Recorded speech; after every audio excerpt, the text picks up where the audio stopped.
salam dan bahagia Ibu Bapak Guru hebat SMP Negeri 2 Somagede.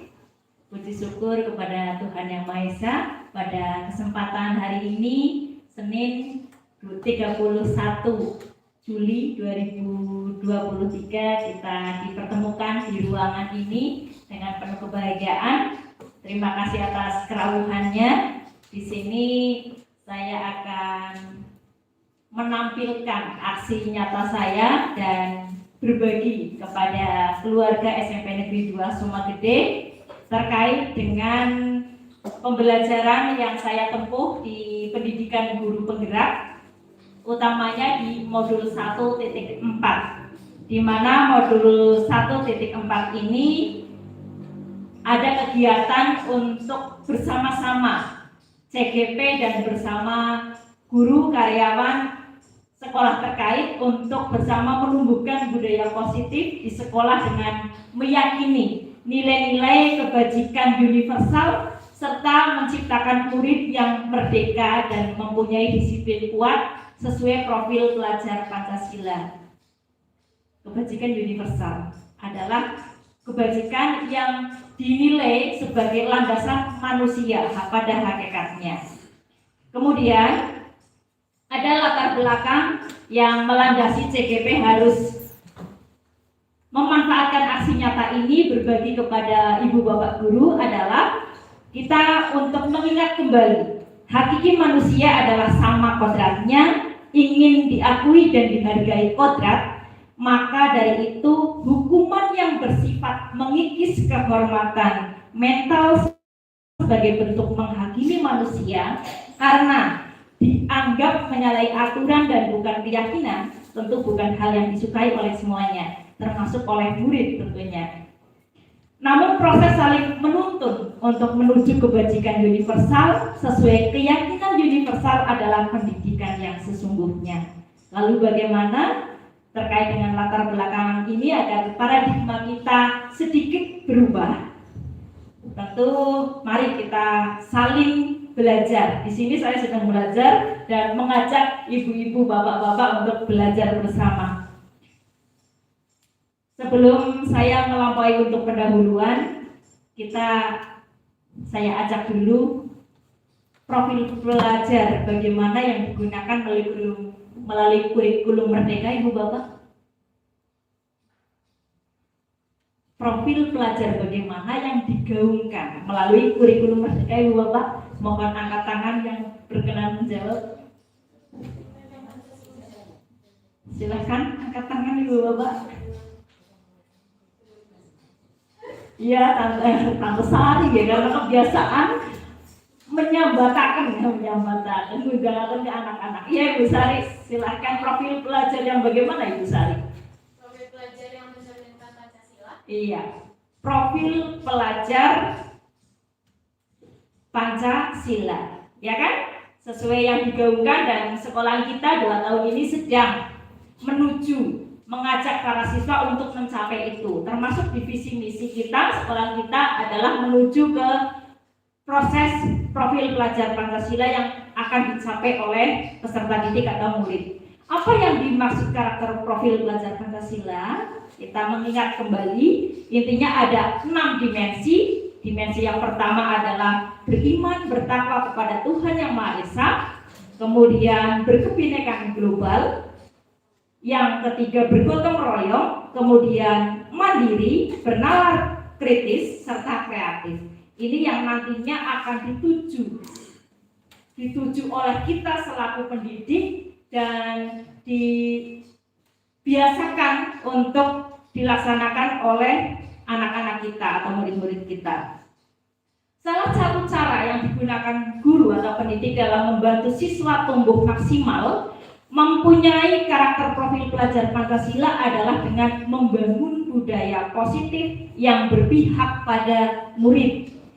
Membangun keyakinan atau visi sekolah yang menumbuhkan dan mengembangkan budaya positif. Ini salah satu caranya. Jadi menumbuhkan budaya positifnya terlebih dahulu, otomatis karakter siswa, karakter murid akan tercapai dengan sendirinya, langsung mengakar. Budaya positif itu apa? Budaya positif adalah budaya yang dibangun di sekolah atau di lingkungan belajar yang mendorong dan mendukung pengembangan keterampilan dan pengetahuan guru dalam mengajar dan serta dalam pembelajaran. Artinya apa Ibu Bapak Guru? Kita itu menjadi pionir, menciptakan generasi yang nantinya akan bertumbuh dan berkembang baik dalam pengetahuan maupun keterampilannya, namun tidak lupa akan akhlak sesuai dengan profil pelajar Pancasila yang digaungkan kali ini. Budaya positif itu meliputi 6 aspek Ibu Bapak. Yang pertama adalah konsep disiplin positif. Jadi berbeda antara budaya positif dengan disiplin positif. Disiplin positif itu bagian dari budaya positif. Kemudian yang kedua adalah motivasi, hukuman, dan penghargaan atau restitusi. Di poin 2 ini nanti kita akan mengenal apa itu motivasi, apa itu hukuman, apa itu penghargaan, dan apa itu restitusi. Dan nanti kita bersama diharapkan akan membudayakan proses restitusi dalam penyelesaian masalah-masalah yang dihadapi oleh para siswa. Jadi bukan motivasi saja, apalagi hukuman, apalagi hanya sekedar penghargaan-penghargaan kepada murid-murid, namun sebuah restitusi. Restitusi apa? Nanti kita akan bahas. Kemudian yang ketiga adalah keyakinan kelas. Kalau tahun lalu kita akrab dengan adanya kesepakatan kelas, namun ternyata kesepakatan kelas itu adalah alur menuju sebuah keyakinan kelas. Pada artinya keyakinan kelas itulah yang akan menjadi sebuah pengingat nilai-nilai yang nantinya akan dijadikan murid pada saat istilahnya lepas dari keyakinan. Kita ingatkan lagi keyakinan kita itu apa. Nanti kita akan bahas juga. Kemudian yang keempat adalah pemenuhan 5 kebutuhan dasar manusia. Apa ya 5 itu? Kemudian posisi kontrol dan segitiga restitusi. Keenam aspek itu akan saya coba bersama-sama Ibu Bapak untuk dipelajari bersama-sama. Yang pertama adalah disiplin positif. Siapakah yang bisa mendisiplinkan murid Ibu Bapak? Betul. Itu jawaban yang sangat tepat sesuai dengan disiplin positif itu. Jadi tidak ada manusia yang bisa didisiplinkan oleh orang lain, namun diri kita sendiri yang dapat mendisiplinkan diri sendiri. Maka dari itu selaku pendidik nantinya bukan untuk mendisiplinkan murid, tetapi untuk menuntun murid itu mampu mengenali dirinya sendiri menjadi manusia yang ingat akan keyakinannya, keyakinan kelas, keyakinan sekolah, keyakinan hidupnya yang secara agama itu apa. Sehingga ketika melakukan segala sesuatu yang belum selaras dengan keyakinan, pendidiklah yang nantinya akan menuntun. Tetapi siswa itu yang bangkit sendiri untuk menjadi disiplin. Disiplin positif adalah kepatuhan sadar. Ini kuncinya. Sadar dari dalam diri kepada apa yang diyakini sebagai kebenaran universal. Jadi ketika kami belajar di modul 1.4 ini ada kata-kata kebenaran universal. Adalah kebenaran yang tidak mengikat pada golongan, tidak mengikat kepada gender, tidak mengikat pada tingkatan usia, tetapi kebenaran universal adalah kebenaran untuk semua umat manusia, bahkan semua makhluk hidup tentunya. 3 motivasi manusia menurut Dian Gosel ini ada 3 Ibu Bapak. Jadi kita selaku pendidik perlu mengetahui apa sih motivasi anak-anak kita, motivasi murid kita ketika mereka melakukan segala sesuatu baik yang selaras dengan keyakinan maupun yang belum selaras dengan keyakinan. Mungkin hanya sekedar untuk menghindari ketidaknyamanan atau hukuman. Contohnya, misalkan anak itu memakai topi dan dasi, motivasinya hanya mek ora kon ngadeg menghadap ke timur. Nah, ini motivasi yang sangat rendah menurut teori ini. Kemudian Ada yang termotivasi, saya rajin memakai pakaiannya sesuai aturan hanya untuk mendapatkan imbalan sebuah pujian. Dan ini pun masih perlu ditingkatkan oleh kita pendidik agar siswa tidak sebatas untuk motivasi itu. Namun yang lebih tepat, kita perilaku pendidik maupun perilaku yang akan dituntun kita kepada anak didik adalah untuk menjadi orang yang mereka inginkan dan menghargai diri sendiri dengan nilai-nilai yang mereka percaya. Artinya betul-betul sadar melaksanakan apa sesuai keyakinannya itu karena sadar ini keyakinan yang benar secara universal. Maka saya melakukan ini bukan hanya sekedar agar tidak dihukum, agar tidak diacungi jempol yang terbalik, tidak seperti itu. Contoh kasus, kita memakai helm pada saat berkendaraan. Tentu kebenaran universalnya agar kita apa, Ibu Bapak? Aman. Jadi bukan karena nanti ada polisi ditilang. Sebetulnya kesadaran itu yang pendidik harus ditanamkan bersama-sama satu lingkung sekolahan untuk anak-anak bertumbuh untuk menjadi motivasi yang terakhir ini. Kemudian tujuan pendisiplinan menerapkan disiplin positif adalah tanggung jawab pendidik bertujuan untuk menjadikan murid-murid memiliki motivasi intrinsik, motivasi dari dalam diri. Jadi kita hanya penuntun saja, bukan menuntut. Ayo, ibu sekarang menuntut kalian harus rapi setiap saat, tapi bukan itu menuntut, tapi menuntun. Jadi nanti ada langkah-langkah bagaimana kita prosesnya menuntun agar anak-anak itu sampai pada motivasi intrinsik dalam setiap perilakunya. Budaya positif yang kedua adalah keyakinan kelas. Ini yang mungkin nanti kita bersama-sama belajar, terutama yang ibu bapak wali kelas. Okay? Keyakinan kelas itu apa?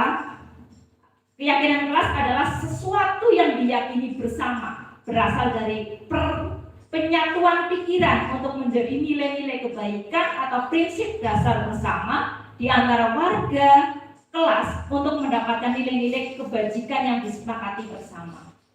Jadi berbeda sekali antara keyakinan kelas, peraturan, dan kesepakatan. Kesepakatan misalkan di sini kita membuat kesepakatan. Ibu bapak, mari kita membuat kesepakatan ketika di ruangan ini kita sepakati bagaimana. Tidak boleh sambil makan. Kemudian tidak boleh tidur di ruangan ini ketika sedang berlangsung. Kemudian tidak boleh ngobrol sendiri. Ayo kita buat kesepakatan lagi. Boleh menerima telepon? Misalkan boleh kalau darurat. Ini juga suatu kesepakatan. Dan akan jadi peraturan. Peraturannya apa? Tadi kan dilarang makan. Itu jadi peraturan kesepakatan yang tadi. Kemudian dilarang ngobrol sendiri, itu sudah peraturan. Kemudian peraturan dari kesepakatan tentang HP, peraturannya adalah menerima telepon jika dibutuhkan. Itu kesepakatan yang menjadi peraturan. Tetapi yang lebih tinggi adalah keyakinan. Keyakinan adalah sifatnya abstrak universal. Berarti apa? Disiplin diri, santun dalam kegiatan. Jadi santun itu sudah menjadi keyakinan. Kita santun. Kenapa santun? Contohnya apa? Tadi tidak makan di dalam ruangan untuk kegiatan itu karena apa? Karena kesantunan memang tidak tepat kalau dalam kegiatan makan. Kemudian menerima telepon. Kalau memang penting itu juga karena kesantunan. Ada hal yang penting kok tidak diterima, itu juga melanggar kesantunan. Makanya tadi diizinkan. Seperti itu. Jadi untuk keyakinan kelas dari beberapa kesepakatan menjadi beberapa aturan jadi satu keyakinan yang universal kebenarannya. Itu namanya keyakinan. Jadi abstrak dan sangat singkat. Contohnya boleh minum pada saat kegiatan belajar mengajar. Kemudian tidak diizinkan makan. Yang tidak diizinkan makan adalah menjadi santun di keyakinan. Untuk yang boleh minum air putih bekal dari rumah itu adalah kesepakatan nanti keyakinannya adalah menjaga kesehatan. Itu seperti itu keyakinan. Menjaga kesehatan adalah tanggung jawab bersama. Keyakinan kelas itu tadi salah satunya bersifat abstrak, kemudian singkat, dipahami oleh setiap warga. Prosesnya adalah berasal dari tadi kesepakatan bersama. Kesepakatan itu diramu, yang termasuk misalkan pelanggaran apa yang termasuk diizinkan apa sebagai sebuah peraturan, itu juga diatur bersama-sama, dirembuk bersama-sama, hingga sampai poin-poin dikelompokkan poin yang menjadi kesehatan apa, menjaga kesehatan apa, menjadi disiplin waktu apa, menjadi kesatuan apa, itu juga alurnya adalah bersama, bukan dari wali kelas, bukan hanya pengurus kelas, namun semuanya. Prosesnya cukup panjang, makanya 2 kali 40 menit itu baru cukup untuk sampai ke keyakinan kelas. Kami kemarin sudah mencoba memang 40 menit kali 2. Kami mencoba itu di 8A dan kami live streamingkan di Facebook. Tapi saya simpan untuk pribadi dan suami saya memang karena kadang itu ibu bapak kami pada saat belajar ikut juga gitu. Kemudian contoh ini kesepakatan tadi sudah saya contohkan, ini tidak usah saya ulang lagi antara kesepakatan, peraturan dan keyakinan. Penerapan budaya positif yang ketiga adalah penerapan restitusi. Tadi di awal ada sebuah motivasi, hukuman, kemudian ada restitusi. Hukuman itu tingkat yang paling rendah. Jadi ketika ada anak yang misalkan contoh kasus hari ini yang terlampaui lah ya, tidak mengenakan seragam sesuai keyakinan sekolah,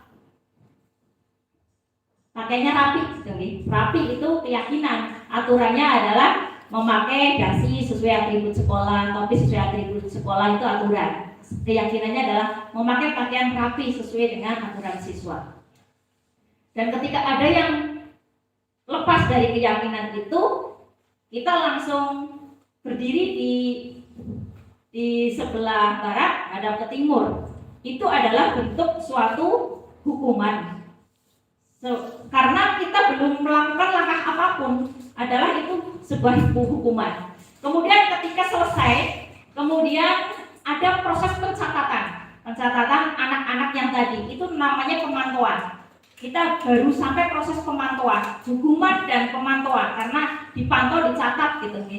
Kemudian restitusi itu bagaimana? Ketika kita sudah mendampingi anak itu, kita sebelum mengarah ke hukuman, sebelum ke masalah konsekuensi, kita sudah mendekati anak itu. Kemudian menanyakan, misalkan yang tidak berdasi, hari ini sepertinya ada yang kurang ya Mbak, ya Mas. Nanti anak akan menjawab kekurangannya apa. Tapi bisa saja kekurangannya nanti dijawab jelek oleh anak-anak kita. Dan kembali kita, pendidik itu tidak kewan akal di saat menemukan anak-anak yang menjawab jelek. Dan nada pada saat restitusi itu bukan nada yang berat. Beda dengan nada yang menegur atau pada saat kontrol, itu kita cenderung menegur dengan nada berat.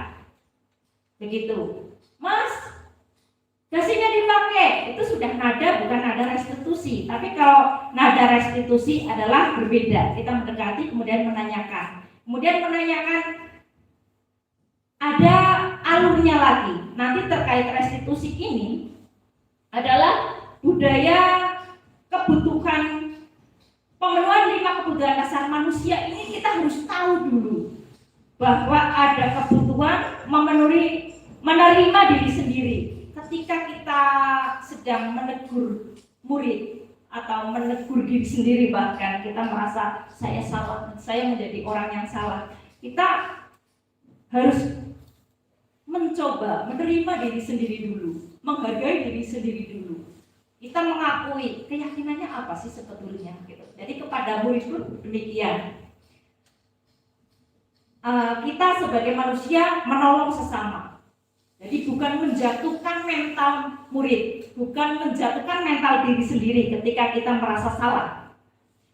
Kemudian bertindak sopan dan beradaptasi dalam kondisi tersebut. Jadi anak itu ketika sedang tidak selaras dengan sebuah keyakinan, anak itu sedang problematik sebetulnya. Perasaannya berkecamuk, pasti tidak nyaman. Karena saya itu pernah, ya sering lah ketika jadi murid ya pernah bukan melanggar ya, tidak selaras dengan keyakinan itu dan rasanya berkecamuk. Ketika bertemu dengan pemantau, ketika bertemu dengan penghukum, tipe-tipe pendidik yang seperti itu, di sini berkecamuknya akan lebih kuat, menggulung dan akhirnya menjadi mental yang sangat tipis untuk kepedeannya. Saya pernah mengalami itu masalahnya. Saya sering cerita ke Bu Tia ya, pernah curhat sampai saya pun menangis. Jadi saya pernah menjadi manusia yang betul-betul down, pernah menjadi manusia yang tidak punya kepedean hanya untuk keluar kelas. Karena apa? Sering bertemu dengan yang seperti itu. Saya sering terlambat dan saya sering sepatunya basah, di kerumput saya harus jalan seperti itu.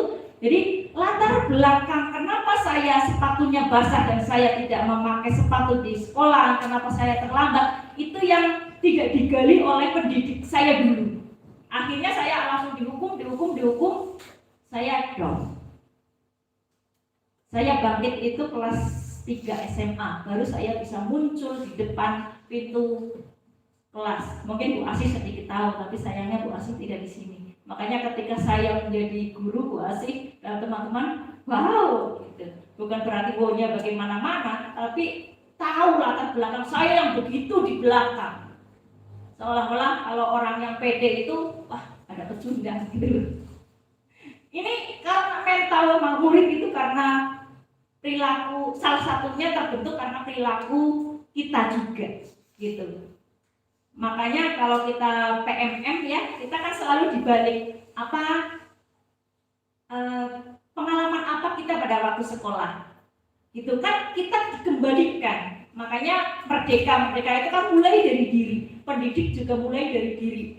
Bagaimana waktu sekolah dulu, apa pengalaman-pengalaman kita pada saat menghukum, pengalaman kita pada saat dihukum pada waktu kita sekolah. Makanya mulai dari diri. Merdeka itu kan singkatan ya, akronim. M-nya itu mulai dari diri. Pendidik itu mulai dari diri, mengenali kita waktu dulu. PMM itu mengajak kita untuk itu, melihat kita dulu waktu belajar. Untuk apa? Untuk menjadi pendidik yang paham betul kodrat murid. Kodrat murid pada zamannya itu, mereka adalah manusia. Kami belajar di pendidikan guru penggerak, bukan berarti saya sudah melampaui itu, tetapi saya sedang berproses untuk seperti itu maksudnya. Jadi saya pun belum Ibu Bapak, saya masih taskes dengan murid-murid yang kok tidak selaras teman gitu ya. Pasti saya taskes masih, tapi minimal tahun ini kita akan mencoba merenung bersama-sama. Maksudnya itu, kadang kita berbuat merenung dulu. Setelah merenung mungkin ada perubahan walaupun hanya sedikit perilaku. Jadi digali dulu latar belakang siswa seperti itu karena apa? Budaya positif yang kelima adalah ini, restitusi 5 posisi kontrol. Terkait dengan restitusi tadi, pendekatan restitusi. Ada penghukum, pembuat merasa bersalah, teman, pemantau, manajer. Nah, pendidik itu pada saat merestitusi melakukan pendekatan kepada siswa-siswa yang biasanya pendekatan kepada yang belum selaras dengan keyakinan. Tipe kita itu yang mana? Kalau dulu saya awal-awal di YPS Subyuk itu saya sering jadi penghukum.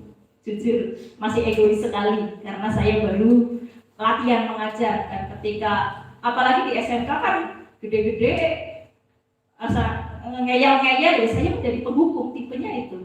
Kemudian membuat rasa bersalah itu sering saya lakukan. Contoh kasus saya masih teringat sekali, saya awal di sini 2010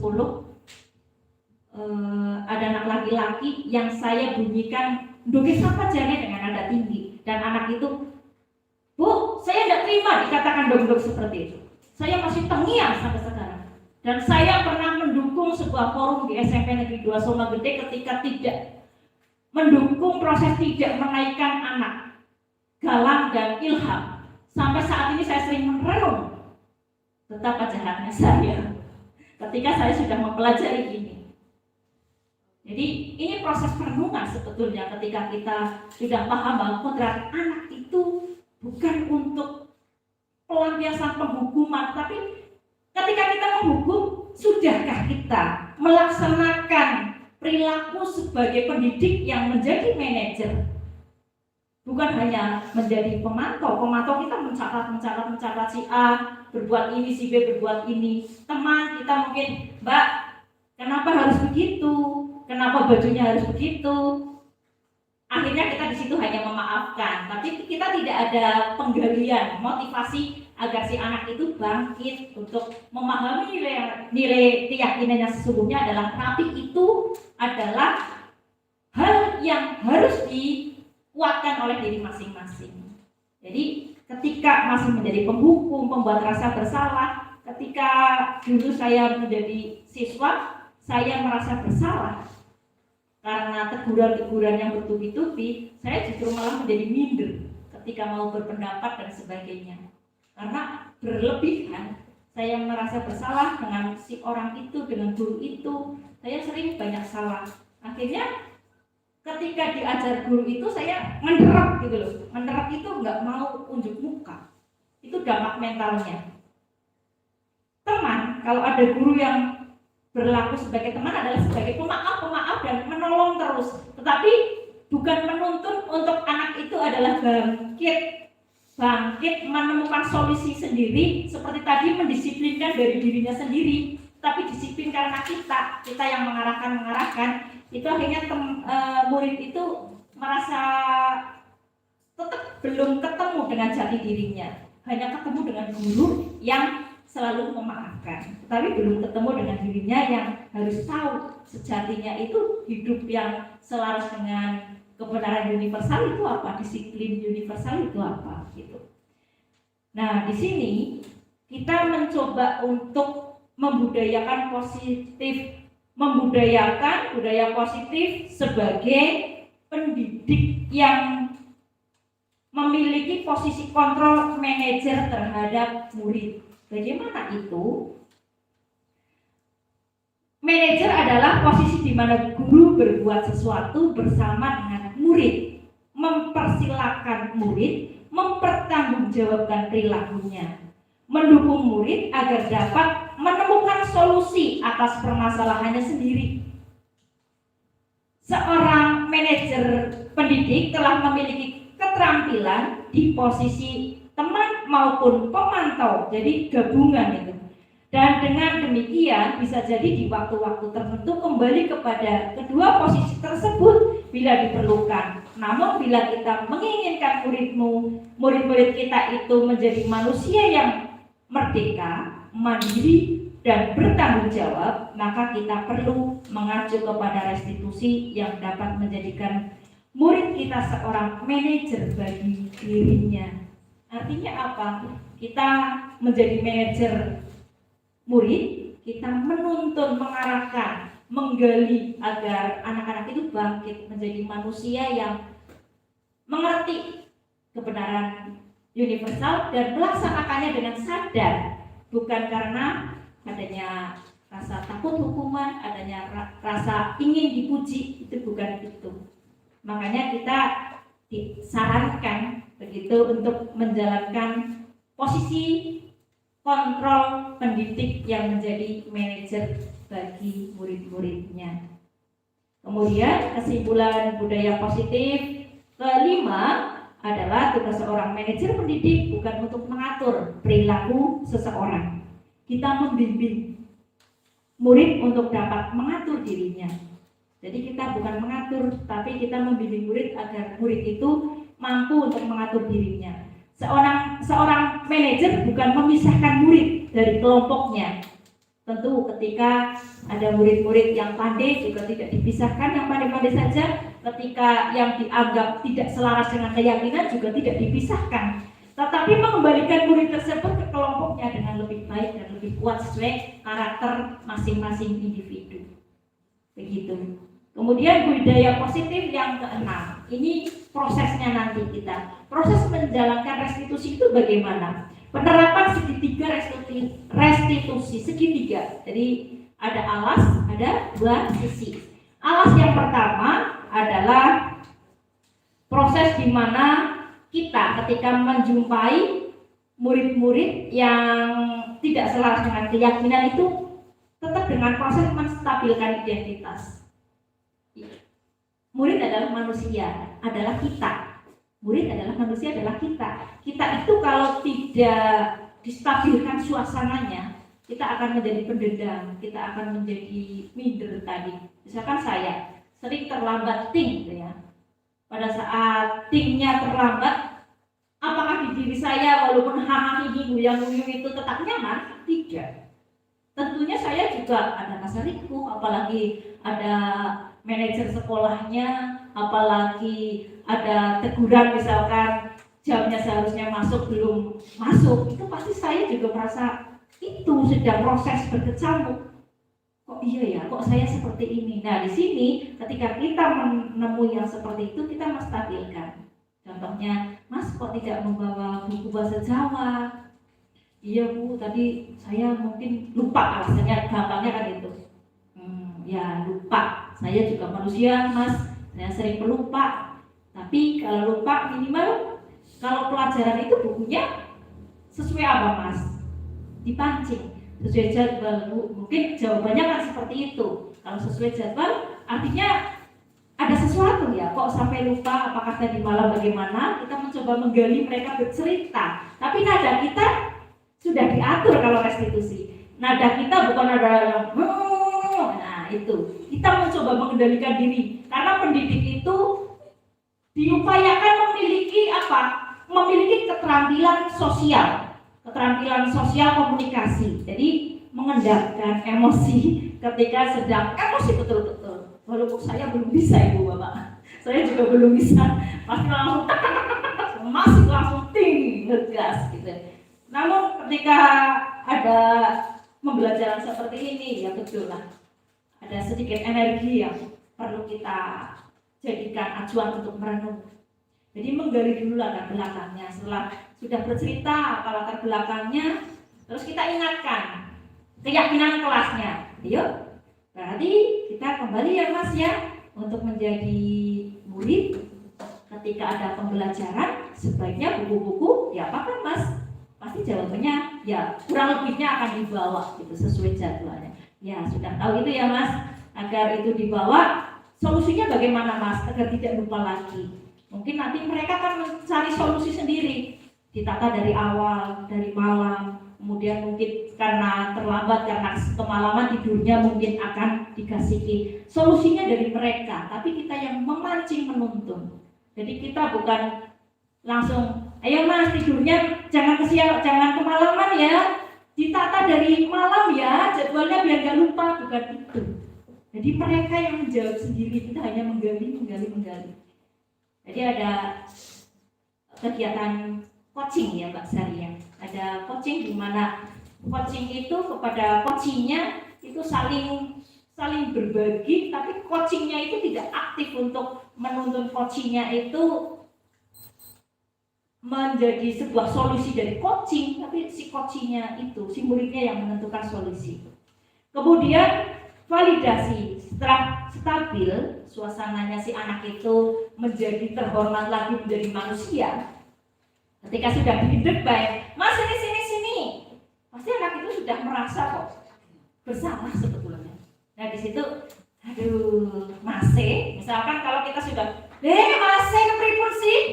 Itu pasti bukannya tambah tenang, tapi tambah itu. Ibarat kata seperti itu. Jadi menstabilkan dulu, mengibaratkan kita dulu. Saya juga manusia Mas, sering salah, sering lupa. Sama ya dengan Masnya ya. Kita mengumpamakan, jadi kita mengumpamakan kalau di proses keyakinan menstabilkan identitas itu kita menghargai dia seperti kita manusia yang memang kadang salah, kadang lupa. Menstabilkannya itu. Kemudian validasi tindakan yang salah. Tadi sudah saya contohkan. Jadi karena apa, terus bagaimana seharusnya itu sedang proses memvalidasi. Memfasilitasi kemudian menanyakan keyakinan. Setelah mereka sudah curhat karena sadar latar belakangnya dengan sendirinya, ingatkan dengan keyakinan.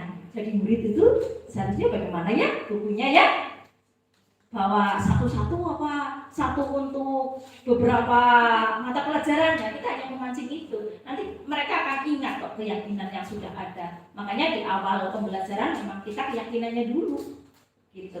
Kalau sudah ke keyakinan, kita arahkan solusinya dari dia. Ayo, kalau keyakinannya itu kita agar perasaannya tadi bercamuk nggak mas pas tidak selaras dengan keyakinan itu kan, mereka akan curhat.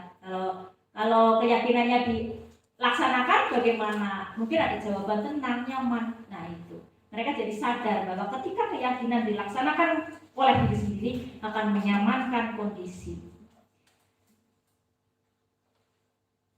Ini sudah saya terangkan otomatis. Dan keenam dari budaya positif yang sudah saya pelajari di modul 1.4 sudah mencoba saya ungkapkan kepada ibu bapak sebagai rekan guru di SMP Negeri 2 Sama Gede, dan saya hanya mengajak kepada diri saya untuk mencoba mempraktikkan itu, serta semoga kita bersama-sama untuk bertumbuh menjadi pendidik yang lebih baik, menghormati hak-hak murid yang sama seperti kita kodratnya sebagai manusia, yang tentu zamannya berbeda. Maka dari itu kesimpulannya adalah salah satu tanggung jawab seorang guru adalah bagaimana menciptakan suasana lingkungan positif yang terdiri dari warga sekolah yang saling mendukung, saling belajar, saling bekerja sama sehingga tercipta kebiasaan-kebiasaan baik. Dari kebiasaan-kebiasaan baik akan tumbuh menjadi karakter-karakter baik warga sekolah, dan pada akhirnya karakter-karakter dari kebiasaan-kebiasaan baik akan membentuk sebuah budaya positif. Kemudian ingat, saya mengingatkan pada diri saya dan yang rekan-rekan yang ada di sini, murid adalah manusia, tidak berbeda dengan pendidik. Maka memanusiakan murid pada setiap perlakuannya adalah menumbuh kembangkan generasi pada kodrat dan zamannya. Ini hasil saya belajar ibu bapak di modul 1.4 selama 1 bulan. Mohon maaf atas segala keterbatasan saya dalam menyampaikan hasil belajar saya. Semoga saya mampu untuk mempraktikannya, mengimplementasikan dalam keseharian, baik di keluarga, karena bagus sekali di keluarga mungkin saya menjadi kepuan, tidak tapi saya justru akan mempraktikkan restitusinya. Kenapa Puan begitu? Mungkin ya Mbak Puan ya, mohon maaf ya Mama sering Jadi di keluarga dimanapun ini adalah pendidik itu kan bukan berarti sebuah guru di naungan sekolah. Pendidik itu adalah orang yang lebih paham tentang keyakinan kebenaran universal, mengarahkan kepada generasi yang belum selaras dengan kebenaran universal. Itulah pendidikan yang sesungguhnya. Matur nuwun atas kawigatosanipun, saya kalpatan nyuwun agung pangapunten ibu bapak, mohon doa dan dukungan kerjasama senantiasa. Ampun bosan kula sungguh ditulung. Maka atur kula cekapi. Wassalamualaikum warahmatullahi wabarakatuh. Waalaikumsalam.